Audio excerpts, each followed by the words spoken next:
Oy bu cıvım mı mimam tanımaydı mimanı özgertip bilemem. Kız bala. Vay. Ma öyünün məxfi numarını özgertip size şininki. Ha, o'zgartib o'tgan. Ha, nimaga o'zgartib o'tgan? Biz birinchi qator qo'l tutishgan vaqtimiz. Ha?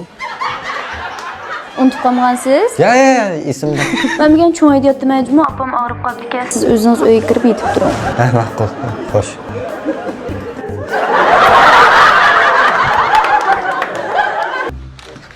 Bacım nima dedim diyene. Yine o'zgartib tutdam, to'qning poqqa. Vay. Vay suyimlikim, men bizning o'ydik men xo'chining vaqt o'tib ketgan yig'in olgan.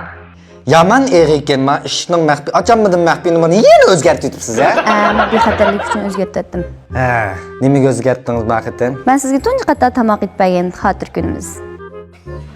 Esingiz bormi? Ya, esimda, qanday esimda olmaydi, ma'qul xo'sh.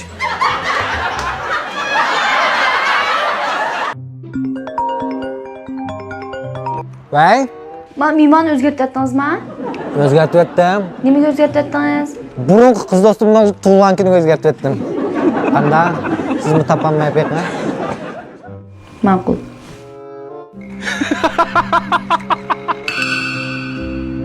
Yetib turamish bichor uyga kirolmay. Men yotgan yerlar yetib tushmasa.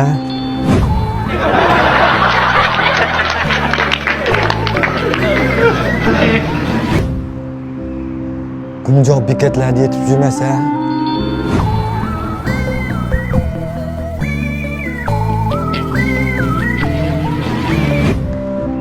Yo'q bo'lmas birat. Xotiringizni jam qilib yedigan ochiq shim-shimlatyapsiz.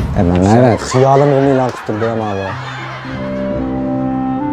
Ya bu cho'qinli og'aylarlar majon olmaydi. Men emasman. O'zi bildigan, xotin bilmaydigan mehmonlar qulasmışda pez oldu.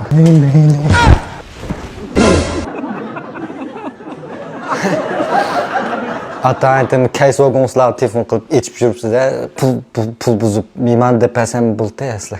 Aldoq ma'bud bilan tex aloqalashibsan.